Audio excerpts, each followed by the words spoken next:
الحمد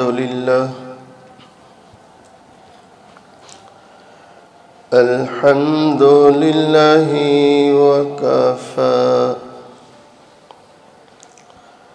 وسلام على عباده الذين اصطفى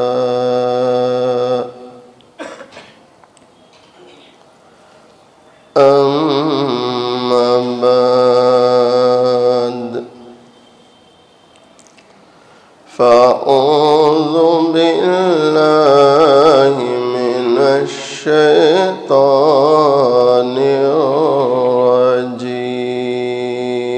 الرجيم بسم الله الرحمن الرحيم إن أول بيت وضع للناس للذي ببكة مباركا وهدى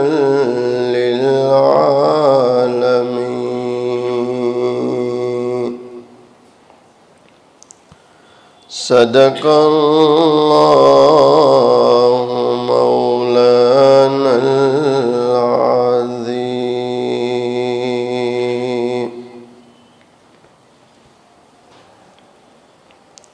خودی کو کر بلند اتنا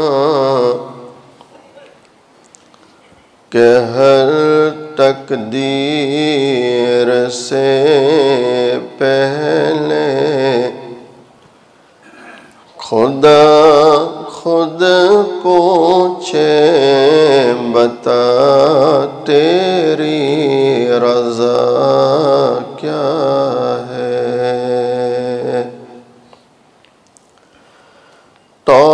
توحید تو یہ ہے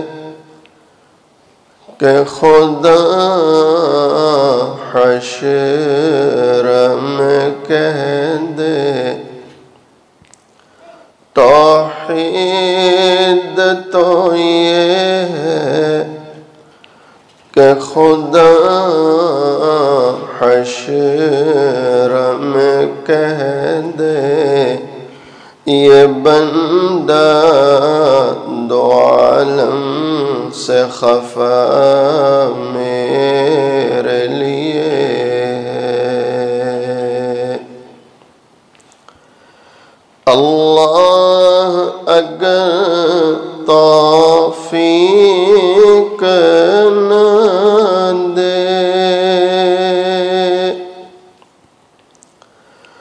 اللہ اگر توفیق نہ دے انسان کے بس کی بات نہیں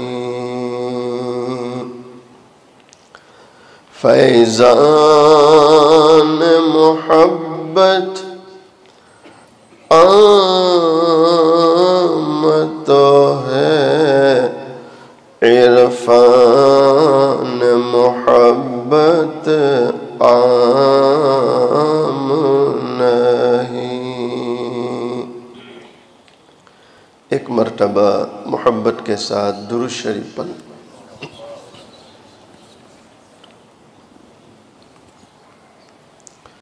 قابل صد احترام معزز علماء بزرگوں عزیز نوجوانوں حق تعالی شانہ کا بڑا احسان اور کرم ہے اللہ تعالیٰ سے دعا کریں اللہ تعالیٰ ہم سب کے جمع ہونے کو قبول فرمائے اپنی رضا نصیب فرمائے بڑے پیارے دن چل رہے ہیں قربانی کے ایام ہے اور دونوں جہاں کے سردار حضور پاک صلی اللہ تعالی علیہ وسلم کا فرمان، من وجد ساعة لأن يضحي فلم يضحي فلا يحضر مصلانا او کما قال علیہ الصلاۃ والسلام۔ دونوں جہاں کے سردار حضور پاک صلی اللہ علیہ وسلم فرماتے ہیں کہ جو شخص وسعت پاتا ہے، یعنی طاقت پاتا ہے کہ قربانی کرے، اس کے باوجود وہ قربانی نہیں کرتا، تو آپ علیہ السلام فرماتے ہیں فلا یحضر مصلانا، کہ وہ ہماری عیدگاہ میں نہ آوے۔ اللہ اکبر۔ اس سے قربانی کی اہمیت سمجھ میں آتی ہے کہ قربانی کتنا پیارا عمل ہے، اس کی کتنی اہمیت ہے۔ صحابہ کرام رضوان اللہ تعالی علیہ مجمعین نے حضور پاک صلی اللہ علیہ وسلم سے پوچھا، ما هذه الاضاحی، یا رسول اللہ صلی اللہ علیہ وسلم یہ قربانی کیا چیز ہے؟ ارے بھائی کریں گے نہیں کریں گے انشاءاللہ، شوق سے کرنی چاہیے۔ علماء نے، فقہاء نے لکھا کہ جن پر واجب ہے ان کو تو کرنا ہی ہے، لیکن جن پر واجب نہیں ہے اگر وہ بھی محنت کوشش کر کے کریں گے، اللہ ان کو بھی اجر و ثواب دے گا انشاءاللہ۔ آپ علیہ السلام سے پوچھا گیا، ما هذه الاضاحی، یہ قربانی کیا چیز ہے؟ آپ علیہ السلام نے فرمایا، سنت ابیکم ابراہیم، سنت ابیکم ابراہیم، یہ تمہارے والد ابراہیم علیہ السلام کی سنت ہے، تمہارے والد ابراہیم علیہ السلام کی سنت ہے۔ آپ علیہ السلام سے پوچھا جا رہا، فما لنا یا رسول اللہ صلی اللہ علیہ وسلم، اس قربانی کے کرنے پر ہمیں کیا ملے گا، کیا ملتا ہے؟ تو آپ علیہ السلام نے فرمایا، بِكُلِّ شَعْرَةٍ حَسَنَةٍ، بِكُلِّ شَعْرَةٍ حَسَنَةٍ، یعنی قربانی کے جانور کے ہر بال کے بدلے میں ایک نیکی۔ اب آپ سوچیں کہ اس کی کھال پر کتنے بال ہوتے ہیں۔ صحابہ کرام نے جب سنا تو حیران ہوئے، کہا ہم تو ڈمبا کرتے ہیں، گھیٹا کرتے ہیں، اس میں صوف اون ہوتا ہے، تو اون میں کیسے گنتی کریں؟ تو انہوں نے پوچھا، فما لنا فی الصوفی، اون والے جانور میں، ڈمبے میں، گھیٹے میں۔ آپ علیہ السلام نے فرمایا کہ اون والے جانور میں بھی، یعنی صوف والے جانور میں بھی، بِكُلِّ شَعْرَةٍ حَسَنَةٍ، کہ اس کے ہر باریک باریک بال کے بدلے میں اللہ کیا دے گا؟ بولو، ایک نیکی دے گا۔ ابراہیم علیہ السلام کی پوری زندگی اٹھاوے، اللہ اکبر، پوری زندگی قربانیوں سے بھری، اور ان دنوں میں انہی قربانیوں کا تذکرہ ہوتا ہے۔ اچھا، جو جتنا بڑا ہوتا ہے اس کی اتنی بڑی قربانی لی جاتی ہے، جو جتنا بڑا ہوتا ہے۔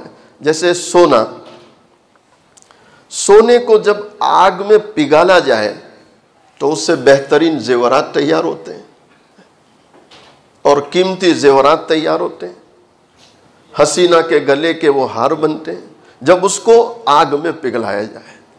مشائخ لکھتے ہیں کہ ابراہیم اللہ کے خلیل ہے، اللہ کے دوست ہے، تو اللہ قربانی بھی اس طرح لے رہا ہے۔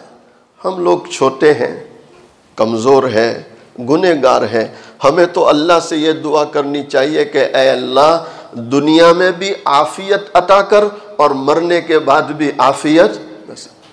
ہم امتحان کے لائق، بولو، ہم امتحان کے لائق نہیں ہیں۔ علامہ اقبال کی ایک دعا بہت پیاری، اللہ اکبر، مجھے وہ دعا بڑی مؤثر اور اثر کرنے والی محسوس ہوئی۔ اس دعا کو آپ سنیں جو علامہ اقبال کی دعا ہے، اللہ اکبر۔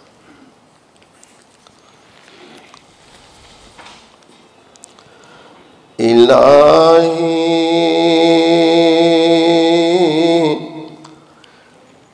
تو گنی از ہر دو عالم من فقیر،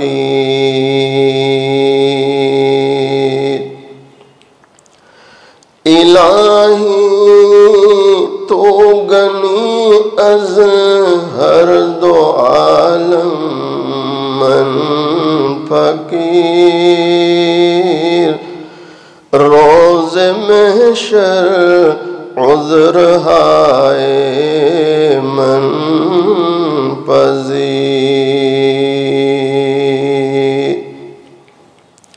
علامہ اقبال رحمۃ اللہ سے دعا مانگتے ہیں، اے رب العالمین تو دونوں جہاں سے بے نیاز ہے، دونوں جہاں سے تو بے نیاز، اے اللہ میں تیرے در کا بھکھاڑی، تیرے در کا فقیر ہوں، اے اللہ تجھ سے التجا کرتا ہوں کہ قیامت والے دن تو میری فریاد کو سنیے گا اور مجھ پر رحم کیجئے گا۔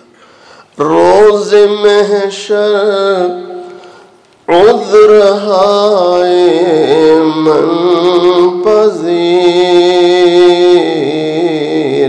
روز محشر عذر ہائے من پذیر۔ گر تمہیں بھی حساباً ناگزیر، گر تمہیں بھی حساباً ناگزیر،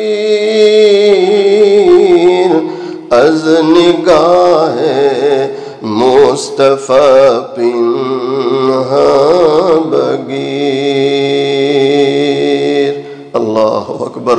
علامہ اقبال رحمۃ اللہ عرض کرتے ہیں، اے باری تعالیٰ قیامت والے دن اگر میرا حساب کتاب لینا ضروری ہے، یعنی میں درخواست تو یہ کرتا ہوں کہ اس دن میرا حساب نہ لیا جائے، بغیر حساب کتاب کے جنت میں داخل کر دیا جاؤں، لیکن تاہم اس دن اگر میرا حساب کتاب لینا ضروری ہے اور تو یہ چاہتا ہے کہ نہیں حساب لینا ہی ہے، تو کتنی پیاری دعا کر رہے ہیں، اللہ اکبر، اج نگاہ مصطفیٰ پنہا بگیر، کہ اے رب العالمین اس دن اگر تو میرا حساب لینے پر آئے تو حضور پاک صلی اللہ علیہ وسلم کے سامنے میرا حساب نہ لینا۔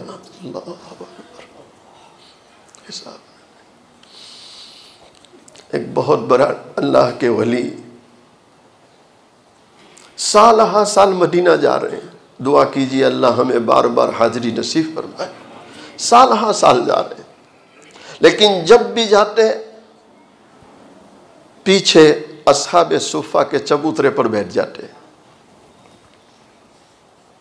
وہیں بیٹھ کر درود پڑھ رہے ہیں، سلام پڑھ رہے ہیں، آگے جالی مبارک کی طرف نہیں جاتے سامنے۔ ایک دن کسی نے کہا، حضرت اللہ ہر سال بلاتا ہے آپ کو، آپ ہر سال آتے ہیں، تقریباً پچھلے 40 سال سے ہم آپ کو دیکھ رہے ہیں کہ آپ مسلسل آ رہے ہیں۔ کتنے سالوں سے؟ 40 سال مسلسل آ رہے ہیں۔ یہ بھی سعادت کی بات ہے، این سعادت بزور بازوئے نیس تا نہ بخشت خدائے بخشندہ، کہ یہ سعادتیں، یہ خوشبختی اللہ کے دینے سے ملتی ہے، وہ نہ دے تو مل سکتی نہیں۔ کہا حضرت آپ تو ہر سال آتے، تو آپ جالی مبارک کی طرف آگے کی طرف کیوں نہیں جاتے؟ آپ علیہ السلام کے سامنے اپنا چہرہ کیوں نہیں کرتے؟ کیوں پیچھے بیٹھ جاتے؟ تو کتنا پیارا جواب ہے، اللہ اکبر۔ آپ کا جواب تھا، یہ چہرہ اس قابل نہیں ہے کہ محبوب دو عالم صلی اللہ علیہ وسلم کے سامنے کیا جائے۔ شرم آتی کہ یہ گناہوں والا چہرہ سامنے لے کر کیسے جاؤں۔ تو میرے بھائیوں، ہمارے مشائخ اولیاء کرام ہمیشہ اس سے ڈرتے رہے کہ ہمارا امتحان لیا جائے، ہم امتحان کے قابل، ہمیں تو اللہ سے کیا مانگنا ہے کہ اے اللہ دنیا میں بھی عافیت کر اور مرنے کے بعد بھی کیا کر، بولو۔ میں نے ابھی ساتھیوں سے کہا کہ اللہ کا شکر ہے، میں پچھلے کئی دنوں سے ہر فرض نماز کے بعد اہتمام سے یہ دعا مانگتا ہوں کہ اے اللہ گمراہ کر دینے والے فتنوں اور فتنوں سے حفاظت کر۔ نہیں ضروری ہے کہ نہیں؟ فتنوں کا دور ہے، اور کہاں کہاں سے فتنے آ رہے سمجھ میں نہیں آتا۔ بعض لوگ ایسے ہوتے ہیں کہ آپ تو چاہتے ہیں کہ نیوٹرل رہے، آپ کسی فتنے میں ملوث ہونا نہیں چاہتے، لیکن بعضوں کی طبیعت ایسی ہوتی ہے کہ کہیں سے بھی گھما کر آپ کو بھی شامل کر لیتے۔ ایسے ماحول میں، ایسے حالات میں ضروری ہے کہ اللہ سے مانگا جائے کہ اے اللہ گمراہ کر دینے والے فتنوں اور فتنوں سے حفاظت کر۔ تو عافیت بھی مانگنی ہے اور فتنوں سے حفاظت مانگنی۔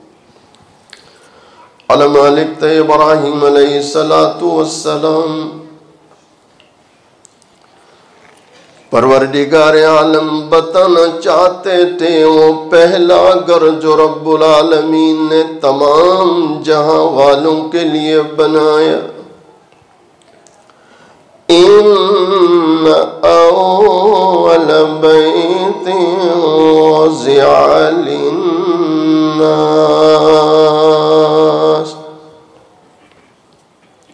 سب سے پہلا گھر جو رب العالمین نے تمام جہان والوں کے لیے بنایا، للذی ببکۃ مبارکا وہدی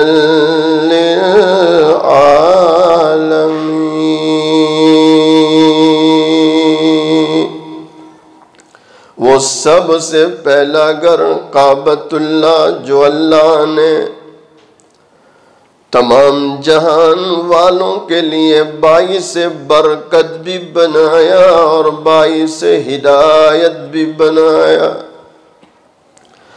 پروردگار عالم اپنے خلیل کو، اپنے ابراہیم کو اس مقام پر لے جانا چاہتے، وہ مقام بتانا چاہتے۔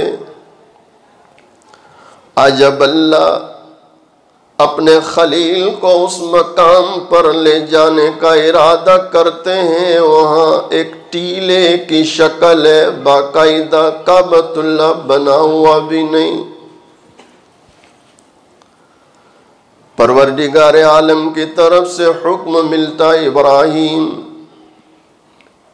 اپنی چہیتی بیوی ماں ہاجرہ اور دودھ پینے والا بچہ اسماعیل کو لے کر اس لکودک میدان میں جانا ہے۔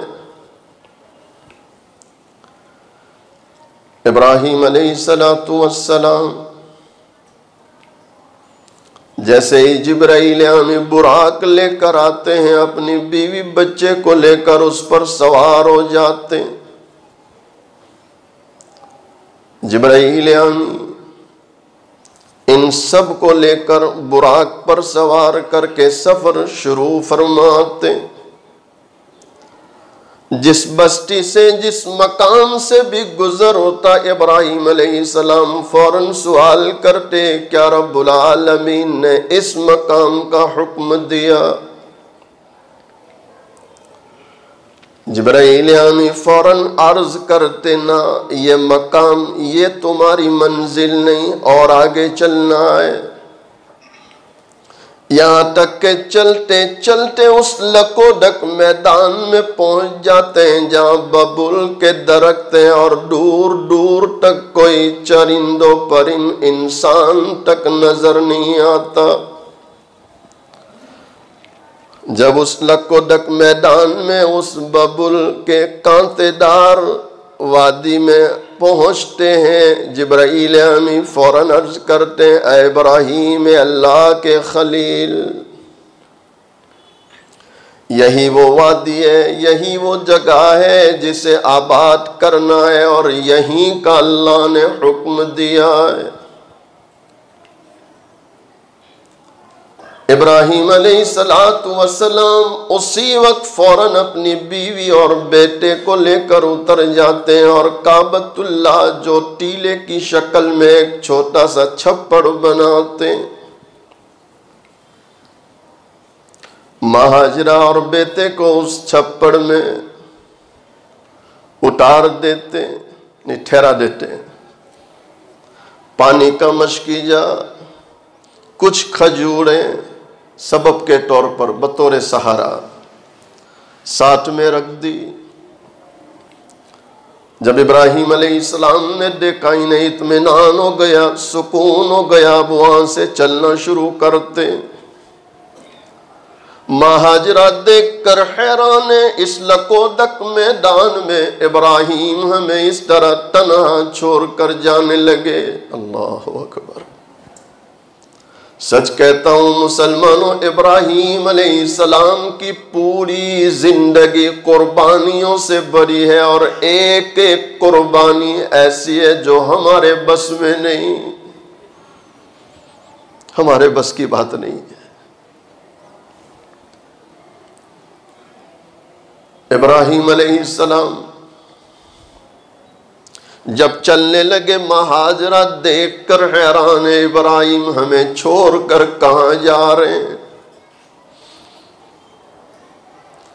ماں ہاجرہ ابراہیم کے پیچھے چلنے لگی اور ابراہیم علیہ السلام کو پکارنے لگی، اے ابراہیم، اس تنہا وادی میں ہمیں چھوڑ کر کہاں جاتے ہو؟ اللہ اکبر۔ ابراہیم علیہ السلام زبان پر تالا ہے، کچھ بولتے نہیں، کہیں اللہ ناراض نہ ہو جائے۔ کون ناراض نہ ہو جائے؟ بولو، اللہ ناراض، کچھ بولتے نہیں۔ ماں ہاجرہ پیچھے چل رہی، دوسری مرتبہ آواز دی، او ابراہیم، تنہا وادی میں کہاں چھوڑ کے جا رہے ہو؟ ابراہیم علیہ السلام اس مرتبہ بھی کچھ بولتے نہیں۔ ماں ہاجرہ اسی وقت ابراہیم علیہ السلام کا دامن پکڑ لیتی ہے، کپڑا پکڑ لیتی ہے، اور فوراً زبان سے بولتی ہے، اے ابراہیم، اے ابراہیم، کہیں ایسا تو نہیں اللہ کا حکم آیا ہو اور آپ ہمیں اس طرح تنہا چھوڑ کے جاتے ہو؟ اللہ اکبر۔ نبی کی بیوی تھی، مقدس گھرانے سے تھی، سمجھ گئی کہ ابراہیم اس طرح بیوی بچے کو چھوڑ کر جا نہیں سکتے، ہاں یہ کہ اللہ کا حکم ہو۔ کس کا حکم ہو؟ بولو محبت سے، اللہ کا حکم۔ تو اب ماں ہاجرہ زبان سے بول رہی کہ ابراہیم کہیں ایسا تو نہیں کہ اللہ کا حکم ہو؟ تو اب ابراہیم علیہ السلام صرف گردن ہلاتے، لب کھولے، صرف گردن ہلا دی کہ ہاں ہاجرہ، اللہ کا حکم ہے، چھوڑ کے جاؤ۔ تو اس عورت کا ایمان، اس کا یقین اللہ کی ذات سے ہونے کا کس قدر بنا ہوا ہے۔ ماں ہاجرہ نے برجستہ کہا، اے ابراہیم، اگر یہ اللہ کا فیصلہ ہے، اللہ کا حکم ہے، آپ اطمینان سے جائیے، ہماری فکر کرنے کی ضرورت نہیں ہے۔ جس اللہ نے اس وادی میں تنہا چھوڑنے کا حکم دیا، وہ اللہ ہماری حفاظت کے لیے کافی ہے، ہماری حفاظت کے لیے کافی۔ علامہ حالی اس منظر کو دیکھ کر تڑپ اٹھتے،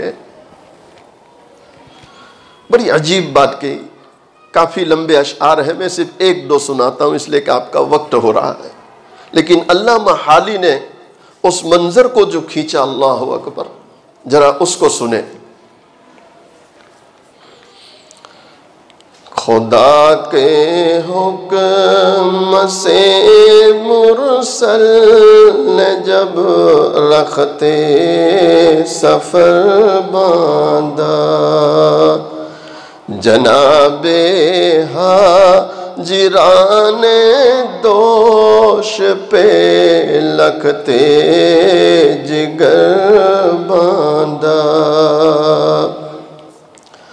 خدا کا قافلہ جو مشتمل تھا 3 جانوں پر، خدا کا قافلہ جو مشتمل تھا 3 جانوں پر، معزز جس کو ہونا تھا زمین و آسمانوں چلا جاتا تھا اس تپتے ہوئے صحرا کے سینے پر، چلا جاتا تھا اس تپتے ہوئے صحرا کے سینے پر، جہاں دیتا ہے انسان موت کو ترجیح جینے پر۔ وہ صحرا جس کا سینہ آتش کرنوں کی بستی ہے، وہ صحرا جس کا سینہ آتش کرنوں کی بستی ہے، وہ مٹی جو صدا پانی کی صورت کو ترستی ہے، وہ مٹی جو صدا پانی کی صورت کو ترستی ہے، وہ صحرا جس کی وسعت دیکھنے سے ہول آتا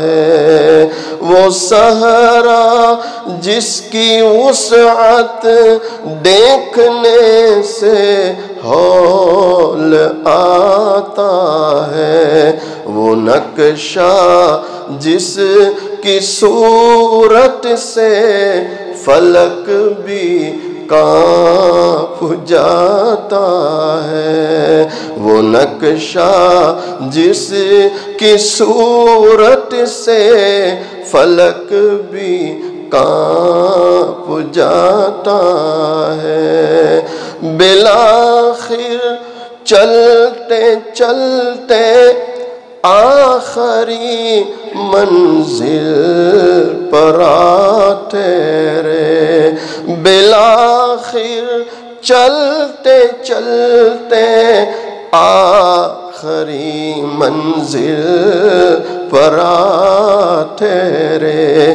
پے آرام زیر دامن کوہ صفا ٹھہرے، پے آرام زیر کوہ صفا ٹھہرے۔ علماء لکھتے ہیں کہ یہ ماں ہاجرہ اور اسماعیل علیہ السلام جنہیں ابراہیم علیہ السلام چھوڑ کر نکل گئے، اب یہ تو ٹھہرے ہیں اس وادی میں، معمولی سی جھونپڑی میں، اور کعبہ ایک ٹیلے کی شکل ہے۔ پھر اللہ تعالیٰ نے اپنی قدرت کاملہ سے اس ٹیلے کی شکل کو حضرت ابراہیم علیہ السلام اور حضرت اسماعیل علیہ السلام کی مدد لے کر ایک بہترین شکل میں کعبہ تیار ہوا، جس کو آج ہم دیکھتے ہیں اپنی آنکھوں سے۔ حجاج کرام وہاں پہنچتے ہیں، طواف کرنے والے، عمرہ کرنے والے پہنچتے ہیں۔ اللہ سے دعا کرنی چاہیے کہ اللہ تعالی ہمیں بار بار وہاں کی حاضری نصیب فرمائے۔ حضرت پیر ذوالفقار نقشبندی دامت برکاتہم علینا اپنے مواعظ میں لکھتے ہیں کہ کیسی پیاری جگہ ہے، اللہ اکبر۔ حضرت فرماتے ہیں کہ ہمارے شیخ مستجاب الدعوات تھے، حضرت شیخ غلام حبیب رحمۃ اللہ علیہ، اللہ نے ان کو وہ مقام دیا تھا کہ جب بھی ہاتھ اٹھاتے تھے اللہ اٹھے ہوئے ہاتھوں کو رد نہیں کرتے تھے، رد نہیں کرتے تھے۔ اللہ اکبر۔ حضرت فرماتے ہیں شیخ غلام حبیب رحمۃ اللہ حج کو گئے، اور وہ عرب کی غربت کا زمانہ، عرب غریب ہے، ابھی ان کے زمینوں سے خزانے نہیں نکلے اور ابھی ان کے پہاڑ سونے کے نہیں بنے، غربت کا زمانہ۔ ایک عربی کا چھوٹا بچہ شیخ غلام حبیب رحمۃ اللہ کے خیمے میں آتا، کھیلتا، پھر چلا جاتا۔ حضرت فرماتے ہیں کہ کچھ پھل ہم ان کو کھلا دیتے، پانی پلا دیتے، کبھی چاکلیٹ دے دیتے، بچہ مانوس ہو گیا۔ تو روزانہ ہمارے خیمے میں آتا ہے۔ جب حج سے فارغ ہو گئے اور جانے لگے ہم لوگ، تو ہم نے اس بچے کو گود میں بٹھایا۔ حضرت شیخ غلام حبیب رحمۃ اللہ فرماتے ہیں اس بچے کو ہم نے گود میں بٹھایا، کہا بیٹا اب تو ہم جا رہے ہیں، آپ ہمارے ساتھ چلو گے؟ کس کو کہہ رہے ہیں؟ عرب کے چھوٹے سے، ہم جا رہے ہیں، آپ چلو گے؟ تو چھوٹا بچہ پوچھ رہا میں وہاں آؤں تو کیا ملے گا؟ کہ بیٹا کھلونے دیں گے، چاکلیٹ دیں گے، پھل فروٹ کھلائیں گے اور اچھے کپڑے دلائیں گے۔ بہت سی وہ نعمتیں ہم نے شمار کروائی جو بچے پسند کرتے ہیں، تاکہ وہ مانوس ہو، اس کو ایک حرص پیدا ہو اور ہمارے ساتھ آنے کو تیار ہو۔ جب ہم بہت ساری چیزیں گنوا چکے تو اس بچے نے کعبۃ اللہ کی طرف انگلی اٹھا دی۔ کس کی طرف انگلی اٹھا دی؟ اور کعبہ کی طرف انگلی اٹھا کر وہ بچہ، حضرت شیخ غلام حبیب رحمۃ اللہ فرماتے ہیں کہ کعبہ کی طرف انگلی اٹھا کر وہ بچہ مجھے پوچھ رہا ہے کہ حضرت آپ جہاں لے جانا چاہتے ہیں وہاں یہ کعبہ ملے گا؟ یہ کعبہ ملے گا؟ حضرت شیخ غلام حبیب رحمۃ اللہ فرماتے ہیں میری چیخ نکل گئی، میرے آنسو نہیں جم رہے کہ بیٹا تو نے کیا سوال کر لیا؟ کہا حضرت سچ کہتا ہوں، کھلونے، یہ چاکلیٹ، یہ پھل، اس سے کیا بنتا؟ پیٹ بھر جاتا۔ میں آپ کو بس یہ پوچھتا ہوں کہ کیا یہ ملے گا؟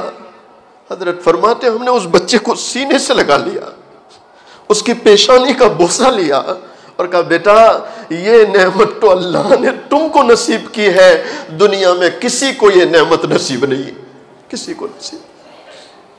مشائخ لکھتے ہیں کہ اس کعبہ کی محبت اللہ نے جو ایمان والوں کے قلوب میں ڈالی اور سب سے زیادہ اہل عرب کے دل میں ڈالی کہ ان کے بچوں کا یہ حال ہے کہ سب کچھ چھوڑ سکتے ہیں، اللہ کا گھر کعبہ نہیں چھوڑ سکتے، کعبہ نہیں چھوڑ سکتے۔ اس لیے جو بھی حج کو عمرے کو جاتا ہے وہ جب آئے آپ اس کو پوچھو کہ اہل عرب کی خدمت کیسی پائی، وہ یہ کہے گا کہ یہ حج کا نظام، عمرے کا نظام اور ان کی خدمت ان کے سوا کوئی کر ہی نہیں سکتا۔ یہ کس کا نظام ہے؟ بولو محبت سے۔ اللہ سے دعا کریں اللہ ہمیں حج بھی نصیب فرمائے، عمرہ بھی نصیب فرمائے، رکاوٹیں دور فرمائے، اور قربانی کے ایام ہے اللہ ہم سب کے لیے قربانی کو آسان فرمائے، اور جو لوگ قربانی کرنے والے اللہ ان سب کی قربانیوں کو قبول فرمائے۔ اخیر میں دونوں جہاں کے سردار حضور پاک صلی اللہ علیہ وسلم کی شان میں ایک دو مصرے پڑھتا ہوں، محبت کے ساتھ سماعت فرمائیں۔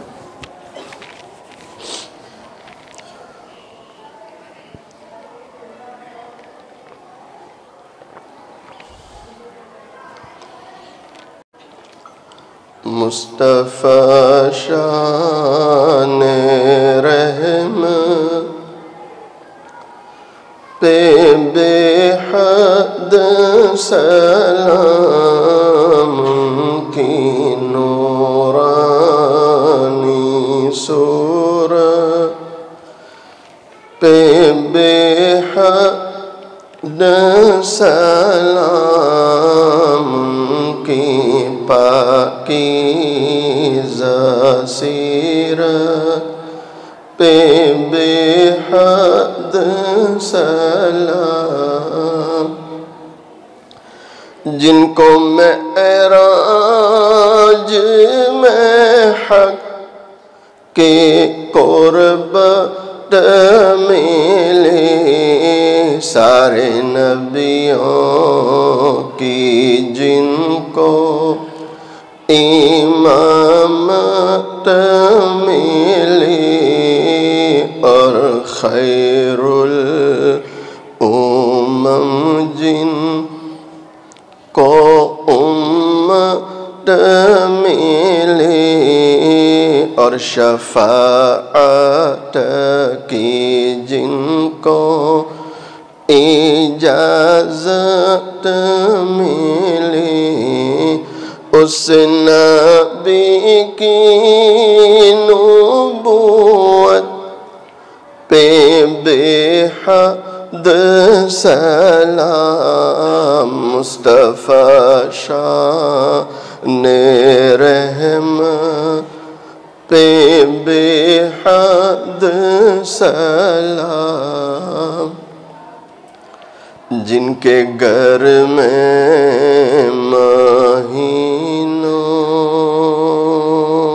مہینوں اللہ جن کے گھر میں مہینوں نہ چولہا جلا جن کے گھر میں مہینوں نہ چولہا جلا مرتے دم جن کے گھر میں دیا تک نہ اماں عائشہ رضی اللہ تعالی عنہ بیان کرتی ہے کئی دن ہو جاتے تھے کئی دن ہو جاتے تھے چولہا جلانے کی نوبت نہیں آتی تھی کھجور اور پانی پر گزارا ہوتا سیدہ فاطمۃ الزہرا رضی اللہ تعالیٰ عنہ اپنے دوپٹے کے کونے میں آدھی روٹی کا ٹکڑا باندھ کر حاضر ہوتی ہے عرض کرتی ابا حضور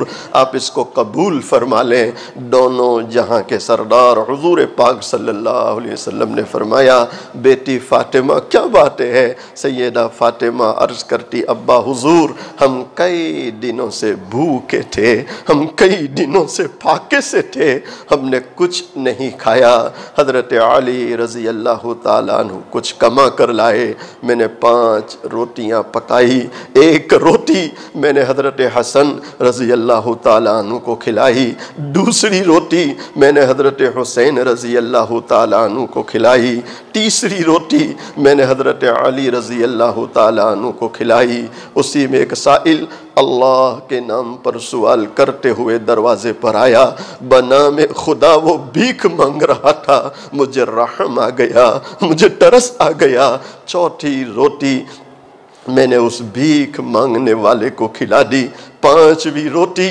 میرے حصے کی رہ گئی تھی میں اسے کھا رہی تھی آدھی روٹی میں نے کھائی اچانک مجھے آپ کا خیال آ گیا کہ فاطمہ تو اپنے گھر میں بیٹھ کے روٹی کھا رہی ہے پتہ نہیں تیرے والد پر کیا گزرتی ہوگی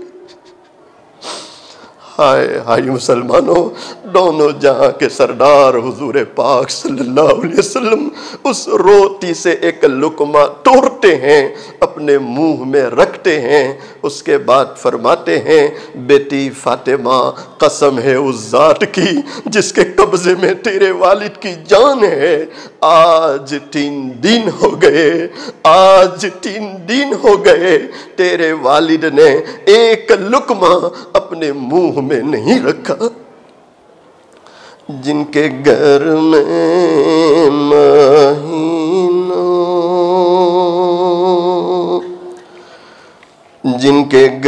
میں مہینوں نہ چولہا جلا مرتے دم جن کے گھر میں دیا تک نہ تھا ان کی دادوں دیش کا کہوں حال کیا سیم و زر کے دیے جس نے دریا بہا کوئی محروم در سے نہ سائل گیا کوئی محروم در سے نہ سائل گیا اس نبی کی سخاوت اس نبی کی سخاوت